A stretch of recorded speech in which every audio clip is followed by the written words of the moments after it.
اللهم صل على سيدنا محمد النبي الأمي وعلى آله وسلم تسلیما۔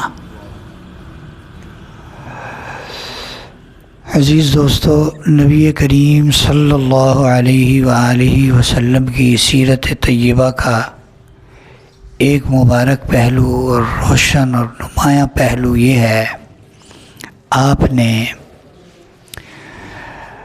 ہمیشہ عدل و انصاف سے کام لیا، عدل و انصاف کا حکم دیا۔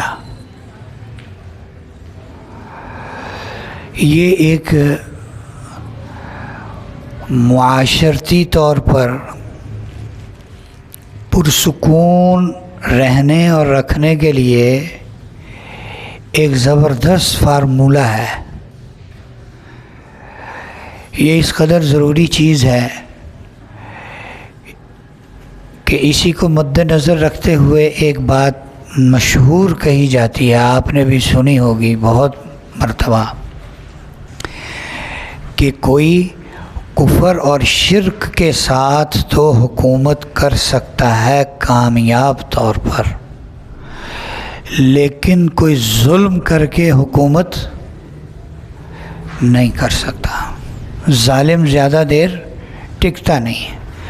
جو جتنا بڑا ظالم ہوگا اس کا انجام اتنا ہی بدترین ہوگا، دنیا میں بھی اور آخرت کا تو کسی نے دیکھا ہی نہیں بھائی، آخرت کا تو کسی نے دیکھا ہی نہیں۔ وہ تو کیا ہوگا کیا نہیں ہوگا وہ تو اللہ کی ذات کو علم ہے، وہ تو بیان کرنا کسی کے بس میں نہیں ہے، تو جھیلنا کسی کے کیا بس میں ہوگا۔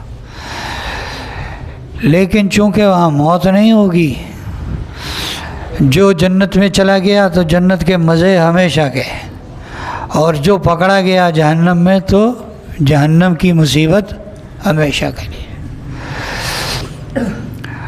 ظلم اور عدل و انصاف چھوڑ کر ظلم کے ساتھ حکومت کرنا، اس میں چونکہ بندوں کے حقوق کی پائمالی ہوتی ہے، اس لیے اللہ کو یہ قطعاً برداشت نہیں ہے۔ بڑی بڑی حکومتیں آئیں، انہوں نے اپنے مقاصد کے لیے اہم لوگوں کو مروا دیا، اپنے مقاصد کے لیے، اپنی مصلحتوں کے لیے، اپنے فوائد کے لیے۔ ان کے دماغ میں ایک بات ہوتی ہے کہ بھئی یہ مقصد چند لوگوں کو مروا کے پورا ہوگا، وہ کر لیتے ہیں۔ تو ان کو یہ پتہ نہیں ہے کہ یہ جو ظلم ہے اس کی سزا کتنی اور کیا ہے۔ حضور اکرم صلی اللہ علیہ وسلم کی حیات طیبہ میں ہی ایک معزز خاندان کی ایک خاتون نے چوری کی، مشہور واقعہ ہے۔ چوری کی انہوں نے تو چوری ثابت ہو گئی، ہاتھ کٹنے کا فیصلہ ہو گیا۔ تو آپ صلی اللہ علیہ وسلم کے پاس چونکہ مقدمہ آیا ہوا تھا، تو اس خاندان کے لوگوں نے حضرت اسامہ بن زید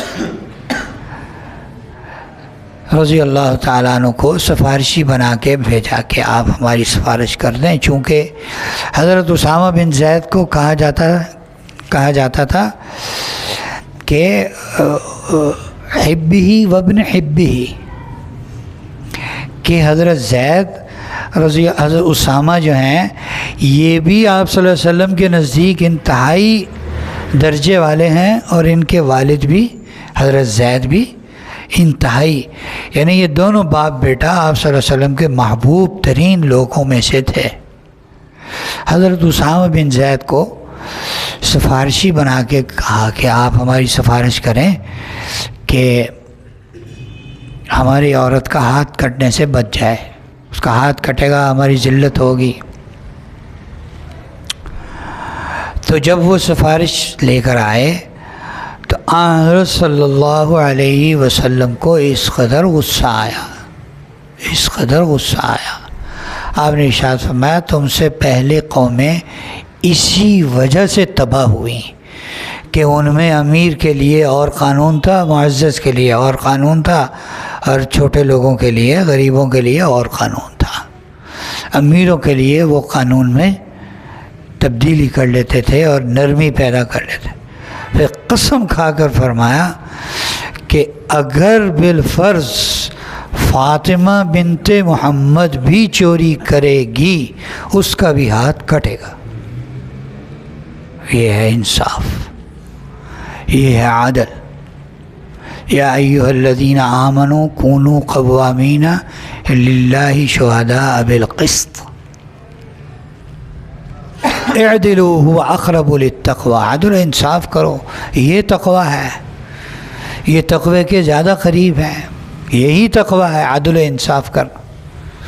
سلطان محمود غزنوی رحمۃ اللہ علیہ سوئے ہوئے تھے. ایک دفعہ رات کو اچانک نیند بگڑ گئی، اچاٹ ہو گئی. انتہائی بے چینی، بہت بے چینی. اب نیند بھی نہیں آ رہی، بے چینی بھی ہو رہی ہے، کسی کروٹ سکون نہیں مل رہا. تو انہوں نے اپنے دربانوں کو اور لوگوں کو بلا کر کہا کہ مجھے لگتا ہے کہ کوئی آدمی مظلوم ہے، کوئی آدمی مصیبت کا شکار ہے، پتہ کرو. پتہ کیا جی کوئی بھی نہیں ہے. دائیں بائیں دیکھا ہوگا، انہوں نے کہا کوئی بھی نہیں. پھر ان کی بے چینی ختم نہیں ہو رہی تھی. انہوں نے دوبارہ بھیجا جی دوبارہ جاؤ تلاش کرو. انہوں نے تھوڑی دیر بعد آ کے کہا جی کوئی نہیں ہے. تیسری مرتبہ پھر ایسے ہی ہوا تو سلطان محمود غزنوی اٹھے اور اپنی تلوار نکالی اور خود باہر نکلے اور گشت شروع کیا. تو دیکھا کہ ایک مسجد سے رونے کی آواز آ رہی ہے اور انتہائی کربناک آواز ہے. ایک ہوتا ہے سمپل رونا اور بات کرنا. ایک آدمی بہت زیادہ دکھی ہوتا ہے تو اس کا دکھ اس کی آواز اور فریاد میں آدمی کو محسوس ہو رہا ہوتا ہے. چنانچہ سلطان محمود غزنوی مسجد کا دروازہ کھلوا کے اندر گئے تو دیکھا کہ ایک آدمی اوندھے منہ لیٹا ہوا ہے. ایک تو ہوتا ہے سجدے میں، اس کو بہت ہی بے قراری ہوگی. وہ بیچارہ لیٹ کے اپنا چہرہ زمین میں مٹی میں لت پت کر کے اللہ سے فریاد کر رہا تھا، اے اللہ محمود کا دروازہ تو بند ہے، تیرا دروازہ تو بند نہیں ہوا. محمود تو بادشاہ ہے اور مجھ سے غافل ہے، وہ میرے تک نہیں پہنچ پا رہا ہے. اللہ تو ہر کسی کو دیکھ رہا ہے. تو سلطان محمود غزنوی کانپ اٹھے. ایمان والے تھے. ہمارے سلسلہ عالیہ نقشبندیہ کے بزرگ ہیں شیخ ابو الحسن خرقانی رحمۃ اللہ علیہ. شاید نقشبند سلسلے کے ہیں یا چشتی سلسلے کے ہیں، بہرحال بہت بڑے اللہ والے تھے. سلطان محمود غزنوی ان کے مرید تھے تو ایمان تو تھا دل میں. کانپ اٹھے. انہوں نے کہا بھائی میں ادھر کھڑا ہوں، مجھے بتاؤ کیا بات ہے. میں ادھر تمہارے پاس کھڑا ہوں، مجھے بتاؤ کیا بات ہے. تو اس نے اٹھتے ہی ہاتھ باندھے. اس نے کہا حضور بات یہ ہے آپ تک مجھے کسی نے پہنچنے نہیں دیا. آپ کا ایک درباری ہے جس نے مجھے اذیت میں مبتلا کیا ہے. میری بیوی سے اس کے ناجائز تعلقات ہیں. وہ گھر آتا ہے، مجھے باہر نکال دیتا ہے اور میری بیوی کے پاس رہتا ہے. وہ میری داد رسی کرے. سلطان نے کہا کیا ابھی وہ گھر ہوگا؟ انہوں نے کہا نہیں ابھی تو وہ جا چکا ہوگا، آئے گا 2-3 دن میں. اس نے کہا اچھا اب جب وہ آئے تم نے مجھے فوراً خبر کرنی ہے. اور اپنے قریبی لوگوں کو کہا، دربانوں کو کہا، چوکیداروں کو کہا یہ شخص جب بھی آئے اس کو بغیر کسی تاخیر کے میرے پاس لے آؤ۔ چنانچہ تیسرا ہی دن تھا ابھی کہ وہ آدمی سلطان کے دروازے پر دوبارہ آ گیا کہ وہ دیکھیں میرے گھر میں۔ سلطان محمود غزنوی تلوار نکالی اور اس کے گھر گئے، اور جاتے ہی اس آدمی کا سر اس کی گردن سے اتار دیا، الگ کر دیا اس کے دھڑ سے، اور پھر فوراً اس کو کہا مصلی لاؤ۔ وہ مصلی لایا، 2 رکعت پڑھے، دعا کی، پھر کہا کہ کچھ کھانے کو کچھ پینے کو ہے تو لاؤ۔ اس نے کہا جی آپ تو میرے لیے سلیمان ہیں اور میں آپ کے لیے چونٹی کے برابر ہوں، میں آپ کا کیا اکرام کروں۔ اس نے کہا جو بھی ہے گھر میں لے آؤ۔ اسے دسترخوان بچھایا، جو روکھی سوکھی تھی اس پہ لایا، پانی رکھا۔ سلطان نے پانی کا گھونٹ پیا، گلاس پیا پانی کا، اور روٹی کے 2 ٹکڑے اندر اتار کے اللہ کا شکر ادا کیا اور کہا تم جانتے ہو کہ میں نے 2 رکعت کیوں پڑھی؟ مجھے یہ لگ رہا تھا کہ اتنی بڑی جرت میری سلطنت میں میرا کوئی گھر کا آدمی یا میرا کوئی بیٹا کر سکتا ہے، اور کسی کو اتنی جرت نہیں ہو سکتی۔ اور مجھے یہ فکر تھی کہ میں نے اپنے بچوں کی تربیت ایسی نہیں کی، میرا بچہ ایسا کیسے ہو سکتا ہے؟ دوسروں کے بارے میں میرا خیال ہی نہیں تھا کہ کسی کو اتنی جرت ہوگی۔ میں نے قتل کے بعد اس کا چہرہ دیکھا تو یہ میرا بیٹا نہیں تھا، اس لیے میں نے شکرانے کے 2 نفل پڑھے،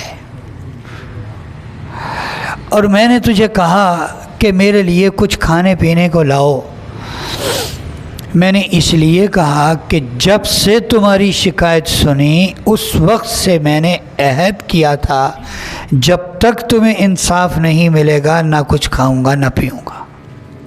اس دن سے اب تک نہ میں نے کچھ کھایا ہے نہ پیا۔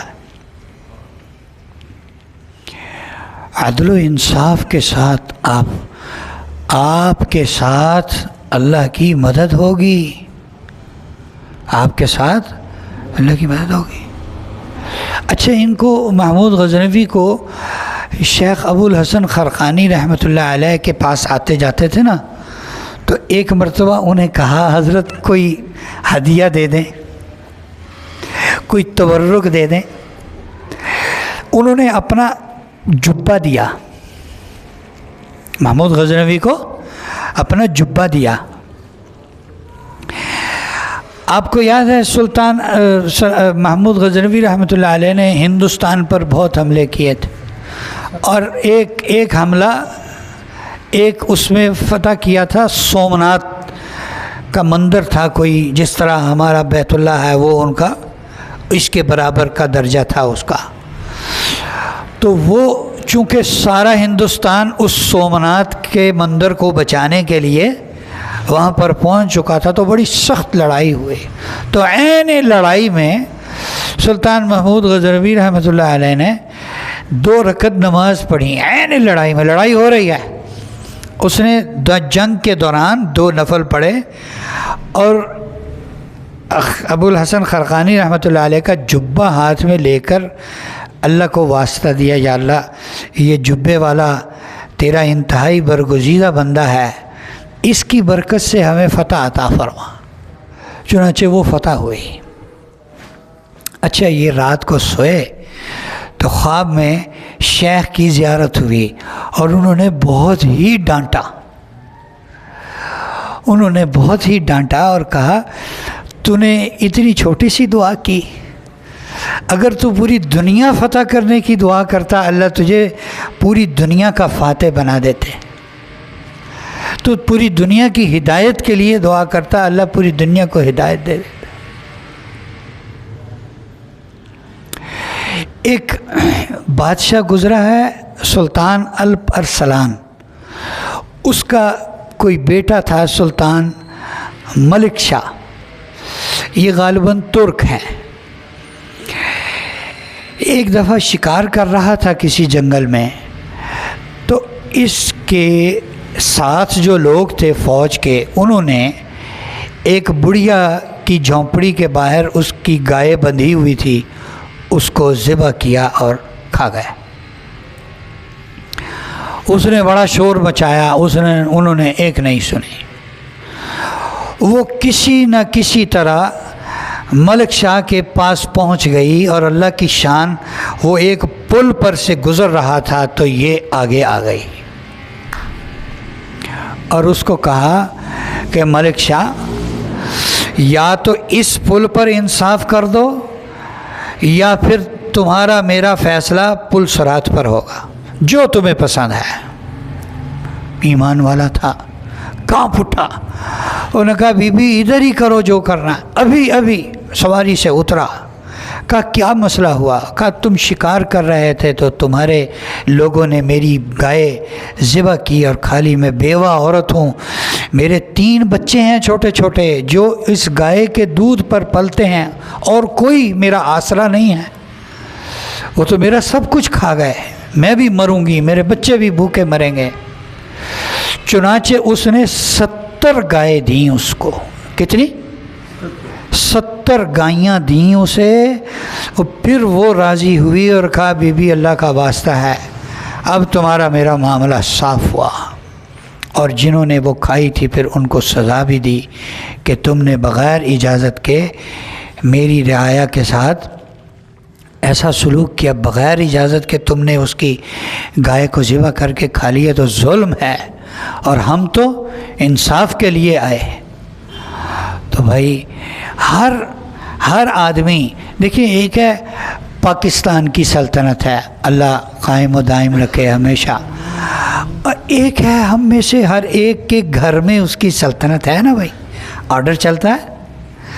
ہر کسی کے کام کی جگہ ہے، نوکر چاکر ہیں، اس کے زیر دست لوگ ہیں، ماتحت لوگ ہیں، ان پر ان کا حکم چلتا. ان کے ساتھ انصاف ہو، ان کے ساتھ انصاف ہو. انصاف کے ساتھ آپ بہترین معاملہ کر سکتے ہیں. ہاں، ایک آدمی مر گیا، اب اس کی جو وراثت ہے اس کی تقسیم اور طرح ہے. شریعت نے بچوں کو، بیٹوں کو ڈبل حصہ دیا ہے، بیٹیوں کو سنگل دیا ہے. یہ تھے. لیکن جب ایک آدمی زندگی میں اپنا سرمایہ اپنے بچوں میں تقسیم کرے تو حکم یہ ہے برابر برابر دے، برابر برابر دے. زندگی میں اگر خود یہ تقسیم کرے تو پھر حکم کیا ہے؟ برابر برابر دے. اور آج کل تو لوگ بیٹیوں کو، بہنوں کو حصہ دیتے ہی نہیں ہیں. یہ انصاف ہے؟ یہ کیا ہے؟ حضرت مولانا جمشید صاحب رحمۃ اللہ علیہ ہمارے جو رائیونڈ کے اکابرین میں سے تھے، ان کے بارے میں مشہور ہے، کوئی ہدیہ لے کے جاتے تو تحقیق کرتے تھے، بہنوں کو، بیٹیوں کو حصہ دیا تم نے؟ جیسے نہیں دیا تو کہا تیرے مال میں تو ظلم ہی ظلم بھرا ہوا ہے. ہدیہ قبول نہیں فرماتے تھے، ہدیہ قبول نہیں فرماتے تھے. بھازی اللہ والے اس معاملے میں اتنے محتاط ہو. تو بھائی اپنی بہنوں کو حصہ دینا، بیٹیوں کو حصہ دینا. اگر کسی کے والدین نے اپنی بیٹیوں کو حصہ نہیں دیا، اب وہ زندہ ہیں، تو بھائی اپنی بہنوں کو حصہ دیں. بھائیوں کو بٹھائیں، سب کو، ان سے کہیں بھائی حساب کتاب لگا کے بہنوں کو حصہ دو، نہیں تو پوچھ ہو جائے گی قیامت کے دن، اور اس کا دعویٰ کرنے والے اللہ ہوں گے. بہنوں بیٹیوں کو حصہ کیوں نہیں دیا؟ تو جو ہماری سلطنت ہے گھر کے اندر، ہمارے ماتحتوں، زیر دستوں کے اوپر، ہمارے نوکروں پر، ان کے ساتھ تو انصاف سے کام لیں. ذرا سی ناانصافی، بے انصافی ہو گئی تو ہماری پکڑ ہو جائے گی. بھائی ہماری خلفائے راشدین نے کیسا انصاف کیا، حضرت امیر معاویہ رضی اللہ تعالیٰ نے کیسے انصاف سے حکومت فرمائی، حضرت عمر بن عبدالعزیز رحمۃ اللہ علیہ نے کیسے انصاف سے حکومت فرمائی، کہ ظلم نہیں ہونے دیا، ظلم نہیں ہونے دیا، کسی کا حق غصب نہیں ہونے دیا. جو کچھ تھا لوگوں کا آیا ہوا. عمر بن عبدالعزیز رحمۃ اللہ علیہ نے تو پوری تحقیق تفتیش کی، خزانے میں جو کچھ لوگوں کا تھا سب کا ان کو واپس کر دیا. لو بھائی اپنا اپنا یہ لو. تو پھر اس کی برکات دیکھی آپ نے. 2-2.5 سال عرصہ حکومت ہے ان کا. اس عرصے میں اللہ نے ایسی برکتیں دی تھیں کہ کوئی زکوٰۃ کا مستحق نہیں ملتا تھا. سب لوگ خوشحال تھے، سب خوشحال تھے. اللہ رب العزت اپنے اپنے دائرہ کار میں ہمیں رکھتے ہوئے وہاں پر انصاف کرنے کی توفیق عطا فرمائے. مراقبہ دل کے ذکر کا نام ہے. تھوڑی دیر کی یہ مشق اس لیے ہے کہ پوری زندگی اس استحضار کے ساتھ گزاریں ہیں. تھوڑی دیر آنکھیں بند کر کے سر جھکا کے یہ سوچنا کہ اللہ کی رحمت آ رہی ہے، میرے دل میں سما رہی ہے، اور میرا دل جو دھڑک رہا ہے یہ کہہ رہا ہے اللہ اللہ اللہ.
لا الہ الا اللہ محمد رسول اللہ. اللہم صلی علی محمد النبی الامی وعلی آلہ وسلم تسلیما. اے اللہ ہمارے گناہ معاف فرما، ہماری خطاؤں سے درگزر فرما، ہماری سیئات کو حسنات سے مبدل فرما. اے کریم اللہ ہمارے دلوں میں اپنی محبت پیدا فرما. اتنی لمبی عمر گزر گئی، دل تیری محبت سے خالی ہے. مرنے سے پہلے اپنی محبت کی لذت نصیب فرما، مرنے سے پہلے اپنا عشق نصیب فرما، مرنے سے پہلے اپنا خوف نصیب فرما، مرنے سے پہلے اللہ نیکوکاری والی سچی اور سچی نیکی تقوی طہارت والی زندگی نصیب فرما، اور عافیت کے ساتھ ہماری دعائیں قبول فرما، ہمارے حال پر رحم فرما، عافیت کے ساتھ ہماری بہترین تربیت فرما. ربنا تقبل منا انک انت السمیع العلیم وتب علینا انک انت التواب الرحیم. صلی اللہ علی النبی الکریم.